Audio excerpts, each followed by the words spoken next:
Bismillahirrahmanirrahim. Assalamualaikum warahmatullahi wabarakatuh. Dari bunyi sambutan salamannya nampaknya adik-adik abang ini ngantuk. Kalau kalian ngantuk, saya juga ikut ngantuk. Mari kita tidur bersama. Bismikallahumma. Janganlah, nanti tertidur. Boleh diulangi lagi? Assalamualaikum warahmatullahi wabarakatuh. Alhamdulillahilladzi bini'matihi tatimmus salihat. Wassalatu wassalamu ala sayyidis sadat ahli al-fadaili wal karamat. Kalam bermula dengan bismillah, dilanjutkan dengan alhamdulillah. Salawat dan salam kepada Rasulullah, maka nikmat Allah semua sempurnalah sudah. Hadratal mukarramin, hadratal mukarramin, hadratal muhtaramin, para yang dimuliakan oleh Allah Subhanahu wa taala. Ustaz Ahmad Jamil, Ustaz Tirmizi, Ustaz Anwar Sani, Ustaz Yusuf Mansur, Ustaz-ustaz yang ada di sini, Ustazah-ustazah yang ada di sini, kepala desa, kepala kantor yang berkepala ataupun enggak berkepala. Mudah-mudahan semua dirahmati oleh Allah Subhanahu wa taala. Mudah-mudahan adik-adik, abang-abang yang ada di sini insyaallah sehat selalu. Aminillah. Jangan banyak bicara dulu, dengarilah saya dulu. Mudah-mudahan sehat selalu, panjang umurnya, banyak amalnya, banyak tanahnya, banyak rizkinya, banyak cincinnya, banyak emasnya, banyak bininya. Ketika bini langsung amin, la ilaha illallah. Boleh saya buka acara ini dengan pantun? Boleh saya buka acara ini dengan pantun? Setelah minum kopi lalu minum jamu, dunia ini terasa sepi kalau enggak ada kamu. Buah pinang dibelah-belah, cakeplah. Buah pinang dibelah-belah, ku pinang kau dengan bismillah. La ilaha illallah Muhammad. Mau diulangi lagi? Jalan mundur nabrak tukang jamu, aku enggak bisa tidur karena mikirin kamu. La ilaha illallah Muhammadur Rasulullah. Maaf ya, saya turun dari atas ke bawah karena kalau saya duduk di atas itu rasanya seperti bicara sendiri. Maka saya enggak mau bicara sendiri kayak orang gimana gitu. Maka saya sengaja turun ke bawah. Kalau bisa duduk di bawah, tapi saya enggak enak duduk di bawah di sini. Nanti orang sangka saya itu orang gila. Maka saya sengaja duduk di sini, ya. Kita langsung mulai masuk ke tema, ya. Ilmu dulu apa adab dulu? Menurut abang-abang apa? Abang-abang dulu, bukan ibu-ibu. Menurut ibu-ibu? Oh maaf. Menurut nenek-nenek? Oh maaf. Menurut anak gadis? Ilmu dulu apa adab dulu? Dua-duanya salah. Ada orang punya adab tapi enggak punya ilmu. Gimana? Cocok? Layak? Enggak cocok, enggak layak. Benar kan?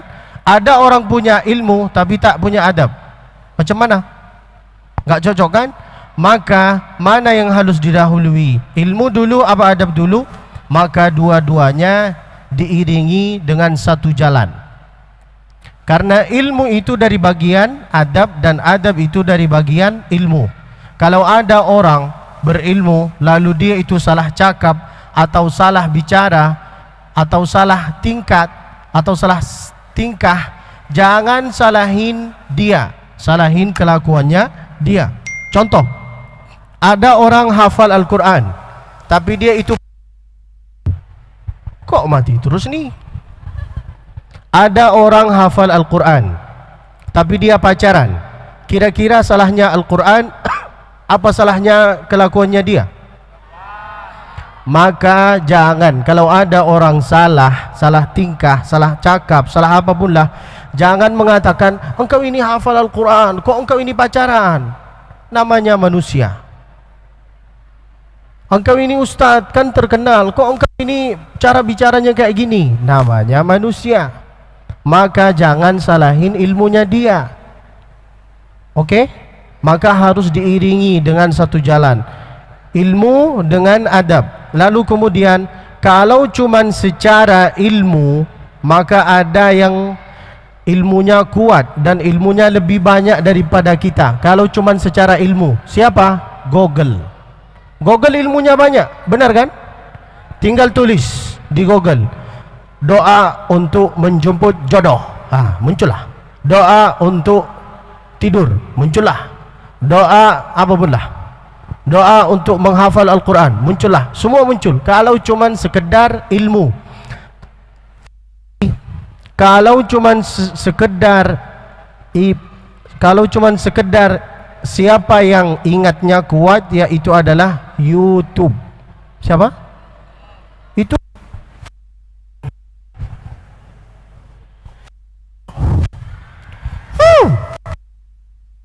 paksa mikrofon ini. Nampaknya mikrofon ini sama mall ini banyak jin ini.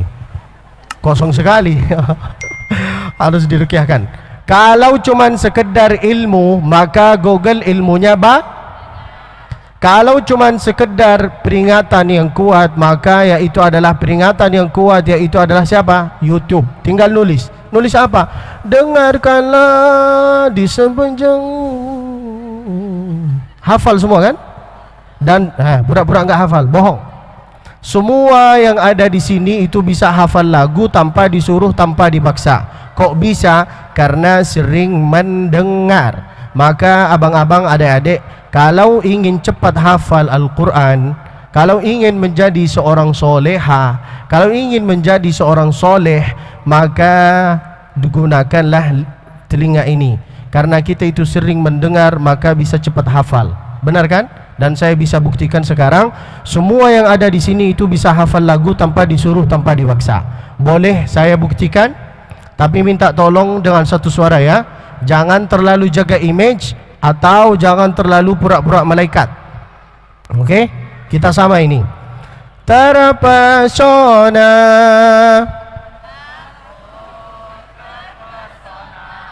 Hafal kan? Padahal saya mancing, ternyata mereka hafal. Lalu kemudian lagu yang kedua, ayolah dengan satu suara. Abang-abang ini enggak hafal apa pura-pura jaga image ini? Jangan terlalu jaga image, enggak enak. Apa? Masa image dijaga? Enggak bisa lah.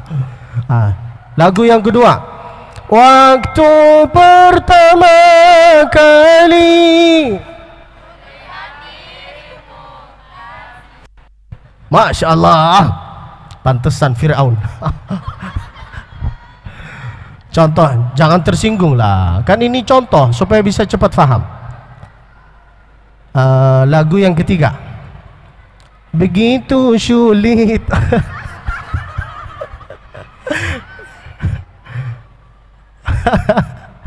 Ini sebagai contoh Ustaz. Karena kita itu sering mendengar, maka bisa cepat hafal. Coba kalau kita itu sering mendengar Al-Quran, maka bisa cepat hafal. Coba ya. Jangan sosok malu ya. Dengan satu suara. Begitu sulit, lupakan basyid. Lagu yang keempat, yang terakhir, yaitu adalah harusnya aku yang di sini. Kalau cuma sekedar ilmu, maka ada Google. Kalau cuma sekedar peringatan, siapa yang ingatnya kuat, yaitu adalah YouTube. Kalau cuma sekedar amalan, yaitu adalah iblis. Iblis 1000 tahun dia ibadah. Setiap ibadah 1000 tahun dia makin naik tingkatnya, makin naik derajatnya, sampai dia itu levelnya menjadi seperti level malaikat. Sampai orang itu menyangka dia itu adalah malaikat, padahal dia itu dari bagian jin. وإذ قلنا للملائكة اسجدوا لآدم فسجدوا. Maksud saya itu, kalau saya ngaji, kalian itu mengatakan Allah, tapi kalian ini memang iblis. Ikutilah saya. Ketika saya itu ngaji, kalian katakan Allah, jangan Allah. Itu terpaksa. Coba dengan suatu. Ketika saya ngaji, katakan Allah. Oke? Wa idh qulna lil malaikati isjudu li Adam fasajadu. Allah, jangan gitulah, naiklah sedikit. Allah. Oke? Coba. Wa idh qulna lil malaikati isjudu li Adam fasajadu.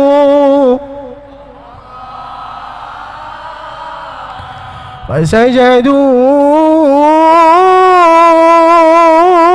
illa iblis kana minal jinn. Pertanyaan saya terhadap yang ada di sini, kira-kira iblis itu dari bagian malaikat ada apa dari bagian jin? Hah? Jin. Maka kalau ada di antara kalian yang enggak mau sholat, berarti dia itu sudah lama berkawan sama yang tersinggung dengan ceramah saya, berarti dia itu memang jin, harus diruqyahkan. Maka harus sholat berjamaah. Laki-laki yang tidak suka sholat berjamaah, laki-laki yang sholat berjamaah di dalam masjid, itu namanya laki-laki kok soleha. Nampak sekali beliau soleha, tinggal pakai mukena. Kalau cuma sekedar ilmu, maka ada Google. Kalau cuma sekedar peringatan, siapa yang ingatnya kuat, yaitu adalah YouTube. Kalau cuma sekedar amal, siapa amalan yang paling banyak, yaitu adalah iblis. Ketika iblis itu ditanya sama Allah Subhanahu wa taala, "Idz amartuk," saya ini sudah perintah kepada engkau, engkau ini harus sujud kepada Nabi Adam. Kenapa engkau ini enggak mau sujud? Lalu apa kata iblis? "Khalaqtani min nari wa khalaqtahu min tin." Allah, nampaknya saya ngaji sendiri, saya mengatakan sendiri. Ini, ayolah katakan Allah.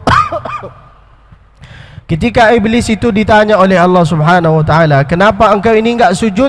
Apa kata iblis? Khalaqtani min nar, engkau ciptakan aku dari api neraka, wa khalaqtahu min tin. Maka diiringi ilmu dengan adab, karena ilmu dari bagian adab dan adab dari bagian ilmu. Lalu kemudian di antara pelajaran yang pernah kita diajarkan oleh Nabi, tata cara salaman, tata cara bicara, tata cara makan, tata cara minum, tata cara doa, tata cara duduk. Kalau mau menuntut ilmu, nih ya, saya kasih contoh. Kalau ingin menuntut ilmu, tata cara adab menuntut ilmu, yaitu adalah duduknya kayak ini. Ini duduknya siapa? Ini duduknya Sayyidina Jibril di depan Nabi. Sini, duduk kayak gini di depan saya. Sinilah. Datanglah datanglah Sayyidina Jibril. Siapa? Sayyidina Jibril dalam gambaran seperti orang sahabat Nabi yang bernama Dihya Al-Kalbi.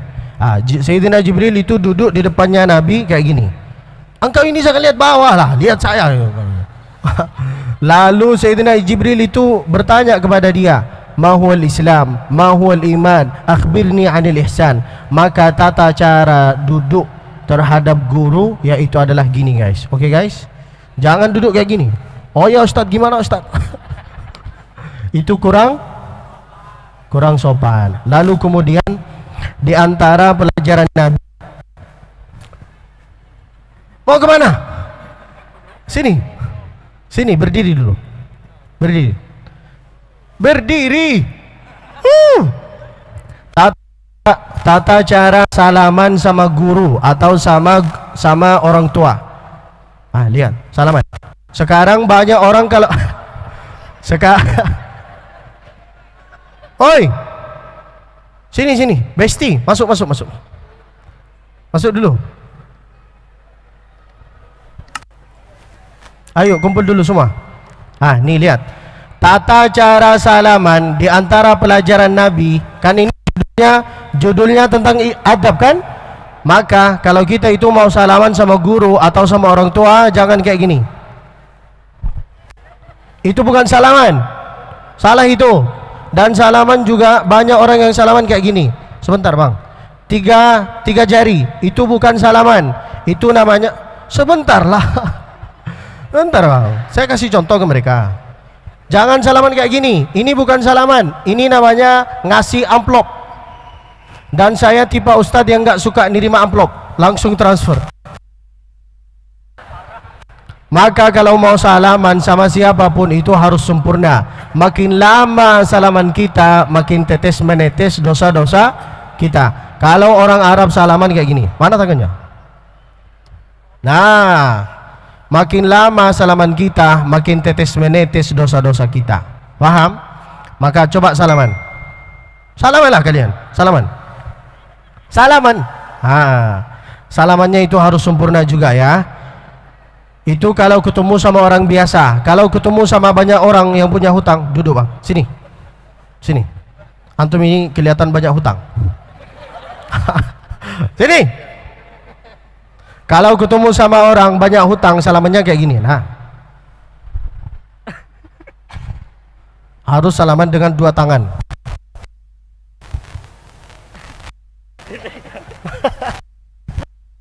Lalu kemudian kalau mau salaman sama guru, di antara kesalahan kita sekarang kalau mau salaman sama guru atau sama orang tua kayak gini.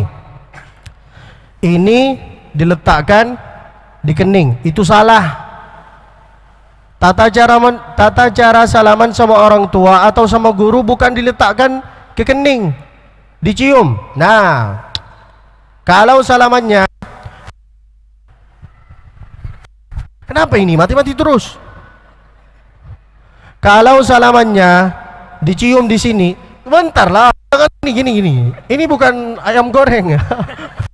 Kalau salamannya dicium di sini, namanya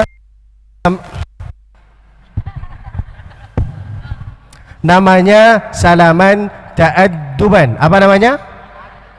Contoh ya. Engkau yang cium apa saya? Kalau hidungmu yang itu nanti bau ya. Kalau salamannya dia cium di sini namanya salaman ta'addu. Kalau dia cium di sini namanya takarruman. Apa namanya? Kalau di sini gimana? Kalau gini, Masya Allah. Udahlah sana. No. Apa mau diulang dari awal? Kalau salamannya gini apa namanya? Kalau salamannya gini apa namanya? Harus dihafalkan ya. Karena semua yang saya sampaikan hari ini nanti akan termasuk dalam ujian semester terakhir. Lalu kemudian kapan kita salaman kayak gini? Ini kapan ini ditaruh di sini? Apa namanya ini? Aduh, jidatnya engkau. Kalau ditaruh di jidi di sini, itu kapan? Ketika menjadi suami istri. Maka nanti kalau mau salaman sama ustaz, jangan gini, nanti orang sangka suami istri. Paham insyaallah? Lalu kemudian kalau mau salaman sama ustaz, sama guru, atau mau WA-an sama orang, jangan askum ustaz. Jangan was. Berarti engkau ini jin. Duduk, Bang. Semoga hutangnya abang lunas. Bercanda lah, jangan tersinggung ya. Ya, nggak apa-apa ya. Nggak apa-apa ya. Nggak apa-apa ya. Tata cara salaman. Kalau mau salaman sama orang itu harus sempurna, karena salaman itu isinya doa. Assalamualaikum warahmatullahi wabarakatuh. Salaman itu terbagi 3. Ada salaman yang harus dijawab, ada salaman yang tidak boleh dijawab, ada salaman yang tidak ingin didengarkan sama kita. Pertama, salaman yang boleh dijawab. Ketika saya salaman, kalian jawab Assalamualaikum warahmatullahi wabarakatuh. Kok di sini nggak ada suara? Nggak hafal. Salaman nggak hafal. Lalu kemudian salaman yang kedua yang tidak boleh dijawab. Kapan? Ketika saya lagi sedang sholat. Allahu Akbar. Tiba-tiba ketemu sama Ustaz Yusuf Mansur. Assalamualaikum Ustaz. Maka itu tidak boleh dijawab. Salaman yang ketiga. Ketika kita itu melewati kuburan. Apakah salaman itu ingin didengarkan? Tidak kan? Assalamualaikum warahmatullahi wabarakatuh. Tiba-tiba ada orang bangkit lalu mengatakan Waalaikumsalam. Maka kalau mau salaman itu harus sempurna. Itulah tata cara adab bersalaman sama orang sepuh. Laisa minna man lam yarham saghirana wala ya'rif syarafa kabirina. Tidak masuk dalam golongan kita orang yang tidak hormat kepada yang sepuh, wala ya'rif syarafa kabirin, wala ya'rif, dan tidak masuk kepada golongan kita orang yang tidak sayang sama anak kecil. Maka kalau jumpa sama anak-anak bocil, itu jangan diketuk kepalanya. Salamanlah. Assalamualaikum, sehat. Banyak sekarang anak-anak ini lihat anak kecil lalu diketuk kepalanya. Mana. Enggak boleh itu. Oke? Lalu tata cara adab minum. Sekarang banyak yang minum itu dengan tangan kiri. Boleh saya mencontohkan gimana tata cara Nabi minum? Boleh? Tapi tidak ada minuman.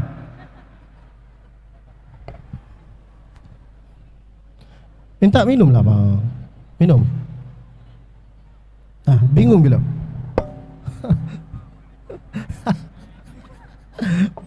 Dilihatin aja, guys.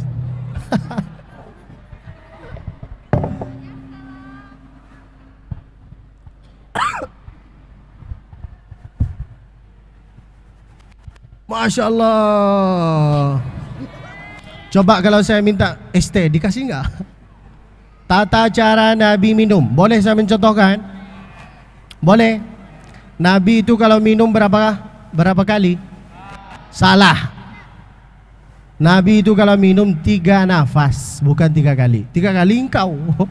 Nabi itu 3 nafas. Mau dia botol, mau dia gelas, mau dia galon. 3 nafas. Boleh saya mencontohkan? Ketika saya minum, hitung ya. Bismillah. Hitung. Harus dipaksa.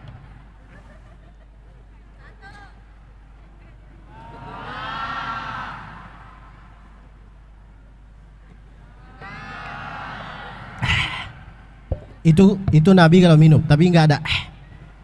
Kita kalau minum, rokok di sini, benar kan? Rokok di sini, lalu minuman di sini. Yang minum dengan tangan kiri berarti dia itu kerasin suaranya supaya dia itu tersinggung. Siapa yang tersinggung? Ya setan lah. Yang minum dengan tangan kiri berarti dia itu tersinggung semua. Lalu kemudian tata cara Nabi makan kurma. Itu adab makan kurma. Enggak ada makanan. Contoh, ini saya bukan orang gila ya. Oke? Karena enggak ada makanan, enggak ada anggur, enggak ada buah-buahan. Miskin sekali mall ini. Enggak ada makanan, enggak ada apa-apa. Kalau nih lihat, Nabi kalau makan kurma, oi, lihat sini, Jangan lihat sana. Kalau mau lihat sana, pindahlah ke sana. Ngapain lihat sana? Lihat sinilah. Tata cara Nabi makan. Nabi kalau makan kurma kayak gini. Bukan gila saya. Contoh ini. Iya kan contoh. Gimana mau ngasih contoh? Mau ini miskin sekali nggak dikasih makanan? Tata cara Nabi. Tata cara Nabi mengeluarin biji kurmanya.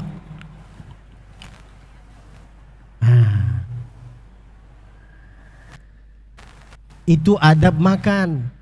Supaya apa? Supaya enggak tercampur antara yang baru dengan yang sudah lama. Supaya enggak tercampur bakteri. Itu sunnah ini sudah hilang, guys. Maka harus diingatkan. Sekarang orang kalau mau ngambil makanan bukan cuman gini. Bukan cuman gini. Kalau bisa dia ambil banyak anggur lalu dia letakkan di sini. Lalu dia letakkan di sini. Ya kan? Kelihatan sekali itu. Muka-mukanya kelihatan. Makanya itulah tata cara adab makan, tata cara adab salaman, tata cara adab berdoa. Sekarang banyak orang kalau mau berdoa kayak gini. Benar kan? Itu sebenarnya remeh-temeh. Tapi kalau kalau nggak dibahas sama kita itu nggak akan tahu. Maka tata cara adab berdoa meminta dari Allah kayak gini. Boleh gini. Boleh gini.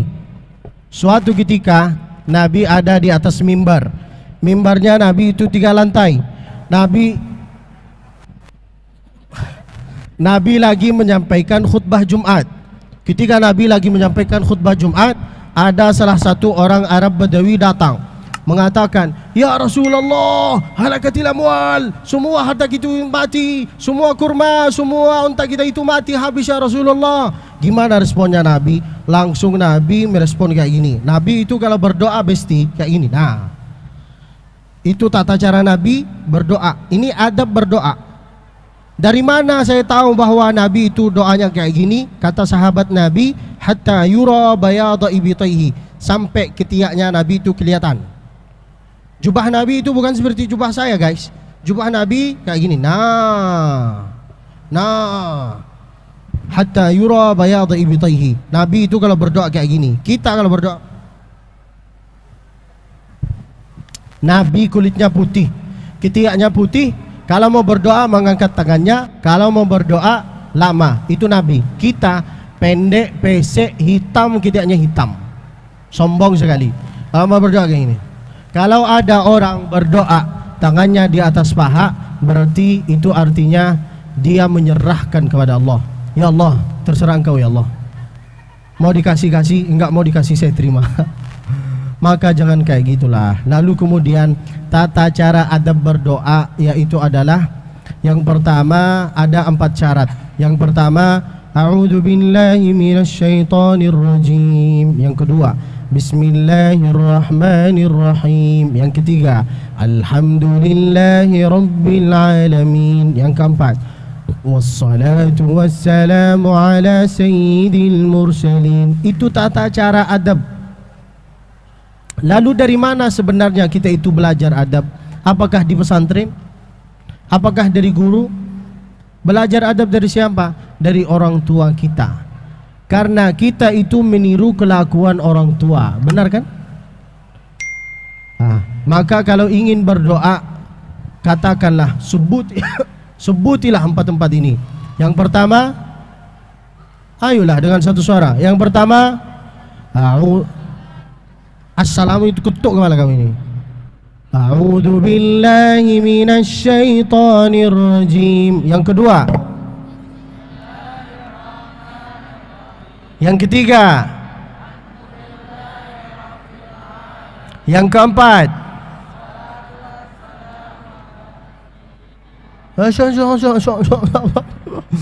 Tidak hafal kan? Kalau tidak ada bersolawat ke baginda Nabi di pertama, ada di tengah. Allahumma salli ala sayyidina Muhammad. Enggak ada di pertama, enggak ada di tengah, ada di ujung. Wa sallallahu wa sallama ala sayyidina Muhammad. Itu tata cara adab Berdoa. Kalau ingin meminta jodoh dari Allah itu harus dirayu guys. Jangan maksa. Ini banyak yang maksa sekarang. Ya Allah, kalau bukan jodoh saya, matikanlah dia Allah. Kan banyak sekarang yang kayak gini kan. Kalau mau doa untuk menjemput jodoh itu boleh dengan bahasa Indonesia. Dan jangan dipaksa Allah itu. Harus dirayu. Sekarang pertanyaan saya terhadap abang-abang, terhadap adik, mau minta doa menjemput jodoh? Mau? Mau enggak? Angkatlah tangan ini, ikutilah saya. Ya Allah. Dengan satu suara lah. Ya Allah, jauhkanlah saya dari virus dan dekatilah saya sama orang serius.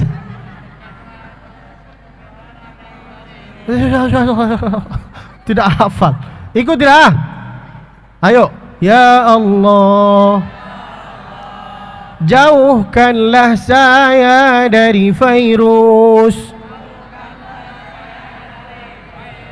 dan dekatilah saya sama orang serius. Itu ada adabnya semua. Lalu kemudian tata cara adab menegur orang.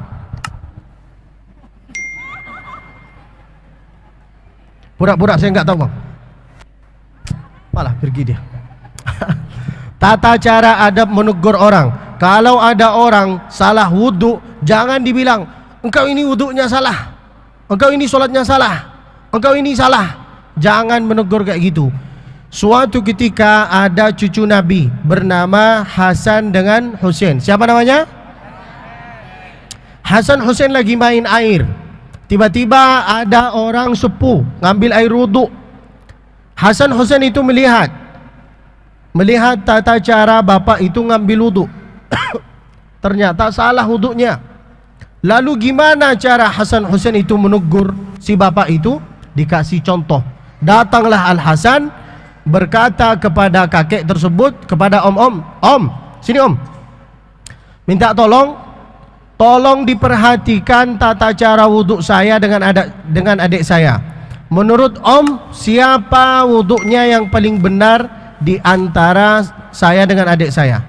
Datanglah Al Hasan ngambil wudhu, fa akmala wudhu'ahu, disempurnakan wudhunya. Lalu kemudian datanglah Al Husain ngambil wudhu, fa akmala wudhu'ahu, disempurnakan wudhunya. Lalu kemudian setelah mereka ngambil wudhu, mereka datang ke om lalu mengatakan, gimana om? Menurut om, wudhu siapa yang paling benar di antara saya dengan adik saya? Apa kata si om? Ternyata wudhunya kalian itu benar, wudhunya saya yang salah. Ini menunjukkan kepada kita, kalau ada orang salah tingkat, salah cakap, jangan langsung ditegur di depan banyak orang. Harus dikasih contoh. Itulah yang hilang sekarang. Sekarang mentang-mentang dia S1, S2, lalu dia menegur kita depan banyak orang. Itu bukan nasihat, itu namanya ihanat. Maka kalau ingin nasihati orang harus bertatap muka. Oke guys, paham insyaallah? Saya dengar waktu saya itu sampai jam 2. Ini waktunya jam berapa? Sudah melewat. Ini kita mau lanjut apa mau stop? Mau lanjut apa sudah? Kok enggak ada suaranya ini? Apa ini kuburan? Assalamualaikum ya ahlal kubur. Mau lanjut? Oke. Adab sudah. Apa lagi ya? Adab menegur sudah. Adab menuntut ilmu sudah.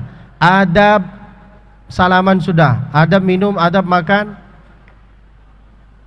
Semua sudah. Kurang apa? Kurang ajar. Kurang apa? Kurang apa? Tata cara memegang Al-Quran. Apakah boleh kita itu memegang Al-Quran tanpa punya wudhu? Boleh? Boleh. Boleh apa enggak? Enggak boleh. Kenapa? Karena itu kalam Allah. Maka kita itu harus sopan santun tata krama, harus dalam keadaan wudu. Kucing suci, maaf, cici. Jangan marah. Itulah yang harus saya sampaikan. Mudah-mudahan insyaallah ilmu yang bermanfaat. Saya nggak bisa ngajar, saya tipe orang yang nggak bisa ceramah di tempat umum, karena nggak ada orang yang fokus sama saya kecuali beberapa orang. Kalau ini saya lihat tuh semua pada pergi ke sana, jadi nggak enak sama sekali. Maka kalau ingin lanjut nanti insyaallah di acara berikutnya, kalau bisa di dalam masjid atau dimanapun berada, atau di tempat umum. Yang penting jangan di pasar. Banyak orang yang melihat kita, menyangka kita itu lagi kajian tentang ruqyah. Nah tuh pada pergi mereka, jadi kurang fokus. Sekarang saya mau ngasih kesempatan bagi adik-adik dengan abang-abang. Apakah ada di antara kalian yang ingin bertanya? Boleh di dalam tema, boleh di luar tema. Kasih dek.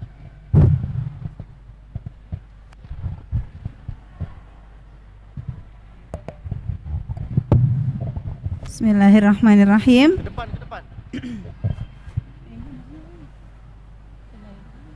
Assalamualaikum warahmatullahi wabarakatuh. Ustadz, saya mau tanya adab bersalaman. Kadang ada yang mau salaman kita tarik kan takut kesinggung gitu. Jadi kita kan posisinya salaman dengan anak muda atau murid saya gitu Ustadz.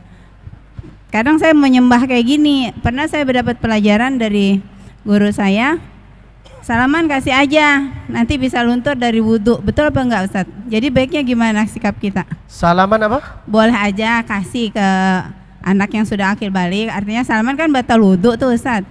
Nanti juga dosanya akan hilang dengan berwudhu gitu. Tapi kan ada satu teman yang bilang nggak boleh salaman, nanti kan batal wudhunya. Saya baiknya gimana Ustadz? Kasih aja salaman apa sembah aja? Ini salaman sama siapa dulu? Sama anaknya apa sama murid? Sama anak murid. Salaman sama anak murid, apakah itu boleh? Boleh enggak? Boleh enggak guys? Sekarang saya mau bertanya, anak murid itu termasuk mahram kita enggak? Siapa mahram kita? Hurrimat alaikum ummahatukum wa banatukum wa akhawatukum wa ammatukum wa khalatukum wa banatul akhi wa banatul ukht wa ummahatukum allati arda'nakum wa akhawatukum minar rada'ah وأمهات نسائكم وربائبكم اللاتي في حجوركم من نسائكم اللاتي دخلتم بهن. 11 orang.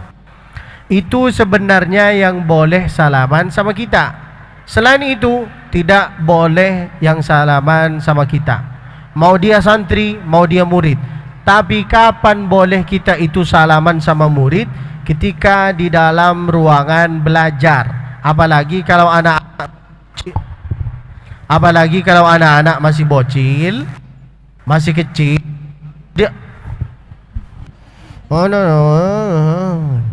Apalagi kalau anak kecil masih bocil, itu harus dicontohkan. Kira-kira anak-anak ini berapa usianya? Usianya di bawah 10 tahun atau belum baligh. Kira-kira boleh saya salaman sama dia? Boleh, karena dia itu enggak mungkin salaman sama ibu lalu bernafsu. Karena gurunya, maka boleh salaman. Apakah dia tersinggung apa enggak? Terserah dia. Mau tersinggung, ketuk kepalanya. Enggak mau tersinggung, terserah dia. Enggak boleh kita itu memaksa, dia itu harus enggak boleh kita itu mikir takut tersinggung. Maka enggak harus dipikirkan. Seperti ceramah saya ini, kalau saya terlalu mikir tentang orang, pasti banyak yang tersinggung. Benar kan? Saya mengatakan iblis, mengatakan jin, mengatakan ini, banyak yang tersinggung. Tapi saya enggak mikir itu, karena itu pelajaran. Maka boleh salaman sama santri, sama murid kalau dia di bawah sinnal bulugh, di bawah usia baligh. Kalau sudah naik ke atas itu lebih baik tidak usah. Oke Ibu? Oke Kak? InsyaAllah hadza wallahu a'lam. Ada pertanyaan lagi?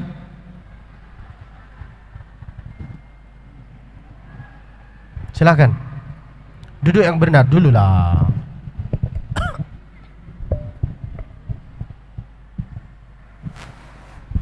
Assalamualaikum warahmatullahi wabarakatuh. Ustadz, saya mau nanya di luar tema. Gimana ketika kita misalnya ingin disuruh baca Quran di panggung misalnya gitu, itu sebenarnya niat dari awalnya itu emang nggak ada niatan apa-apa, terus pas sudah nyampe di panggung tuh tiba-tiba kelihatan kayak pengen pamer atau pengen dilihat gitu. Itu gimana Ustadz cara menyikapi hal-hal yang kayak gitu? Terima kasih Ustadz. Assalamualaikum. Berarti ini tentang riya. Ya, berarti tentang riya. Saya disuruh ngaji atau saya disuruh ceramah di atas panggung. Lalu saya itu muncul perasaan atau belum muncul? Baru muncul Ustadz. Kalau dikasih dua pilihan antara ngaji di atas apa namanya ini? Antara ngaji di atas panggung dan nyanyi di atas panggung. Pilih yang mana? Nyanyi, pasti. Kenapa giliran nyanyi enggak ada perasaan riya? Kenapa giliran ngaji ada perasaan riya? Maka itu semua dari setan. Kalau engkau disuruh ngaji, ngajar, ceramah di atas panggung, itu kan perintah. Maka engkau ini harus melaksanakan perintahan tersebut. Masalah ada riya, tidak ada riya, itu diserahkan kepada Allah Subhanahu wa ta'ala. Karena yang lebih faham dengan riya, yang lebih faham dengan ujub, yang lebih faham dengan perasaan itu, yaitu adalah diri sendiri sama Allah Subhanahu wa ta'ala. Dan kalau ada orang ngaji di atas panggung, jangan disangka bahwa dia itu mau riya, mau pamer. Kita itu harus husnudzan, sangka baik sama siapapun. Karena kita itu enggak tahu niatnya, apakah dia itu disuruh, apakah dia itu memang mau ngaji di atas. Maka semuanya insya Allah akan mendapat nilai sesuai niatnya dia. Bila niatnya dia itu baik, pasti Allah itu ngasih sesuai niatnya dia. Hadza wallahu a'lam. Ada pertanyaan lagi? Ayo pertanyaan yang ketiga, lalu saya tutup. Yang terakhir, silakan.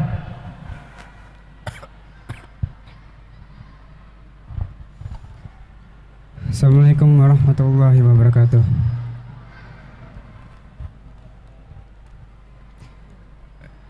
Bagaimana adabnya kalau kita lagi sholat, tapi ada orang atau teman yang nanya kita tuh tentang hal yang penting banget. Gimana? Kalau kita lagi sholat, terus ada orang yang dia datang kepada kita yang lagi sholat, terus dia ngasih tahu kita tuh ada sesuatu yang penting banget. Apakah kita harus berhenti dulu sholatnya atau melanjutkan? Ada salah satu orang bernama Juraij. Apa namanya? Apa namanya? Juraij. Juraij lagi di dalam kamar, lagi ibadah, lagi ibadah. Itu kisahnya orang Israel dulu. Dia itu beribadah dalam kamar. Lalu ibunya dia memanggil, "Wahai Juraij, sini Juraij." Dia dengar suara ibunya, tapi dia itu enggak peduli. Bukan enggak peduli, dia menyangka bahwa lebih mulia beribadah kepada Allah, lebih bagus, lebih baik beribadah kepada Allah dibandingkan saya melaksanakan apa yang diinginkan oleh ibu. Dipanggil lagi, "Wahai Juraij, sini nak." Dia enggak datang-datang. "Wahai Juraij, sini nak." Enggak datang-datang. Padahal yang manggil ibunya. Sampai ketiga, ibunya marah. Lalu karena ibunya marah, apa kata ibunya? Semoga dia itu sebelum mati bisa mendapat fitnah zina. dengan kata-kata itu, apa yang terjadi? Sebelum ibunya meninggal, datanglah semua orang mengatakan, wahai Juraij, engkau ini pernah zina sama perempuan ini. Padahal dia itu enggak pernah zina. Karena si ibu itu, perempuan itu datang ke polisi, datang ke pengadilan, lalu mengatakan yang menghamili saya yaitu adalah Juraij. Padahal bukan dia. Kalau ibunya engkau yang memanggil, maka itu termasuk maka harus Kalau kita lagi sholat, ibu kita manggil, wahai Juraij. Nama abang apa? Juraij?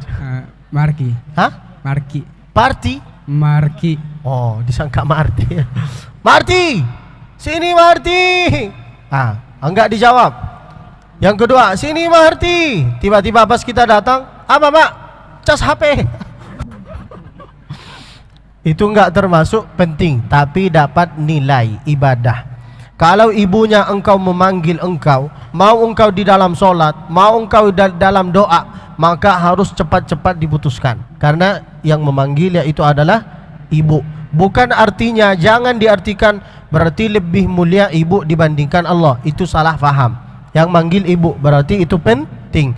Kalau kawan memanggil, kita lagi sholat, Allahu Akbar. Ayo bro, ini penting bro. Dengar dulu, apa pentingannya dia? Mana tahu diajak, disuruh makan nasi apa namanya? Bukan nasi uduk. Nasi padang. Ini penting bro. Dengari dulu. Kalau enggak penting, kalau penting pasti dia itu memanggil engkau 3 kali atau 2 kali paling minim. Tapi kalau enggak penting, enggak harus bang. Oke? InsyaAllah ya. Yang penting kalau ibunya manggil, maka harus dijawab. Oke? Itulah yang harus disampaikan. Mudah-mudahan insyaAllah ilmu yang bermanfaat. Mudah-mudahan insyaAllah bisa bertemu lagi. Sebelum saya tutup acara ini, boleh saya minta tolong? Boleh? Buka HP-nya semua. Buka. Sudah? Masuk Instagram. Masuklah. Follow IG saya, Abdulbasit_Musfi. Sudah? Kalau sudah di follow, nanti insyaAllah saya balas dengan love back, bukan follow back. InsyaAllah nanti saya balas. Oke guys, setelah selesai acara ini, nanti kita foto-foto bersama. Lalu insyaAllah siapa yang repost, saya insyaAllah akan jawab. Oke, saya tutup acara ini dengan doa. A'udzubillahi minasyaitonirrajim. Bismillahirrahmanirrahim. Alhamdulillahi rabbil alamin. Wassalatu wassalamu ala sayyidil mursalin, نبينا محمد وعلى آله وصحبه أجمعين. رب اشرح لي صدري, lapangkan dada kami ya Allah. ويسر لي أمري, lancarkan urusan kami ya Allah.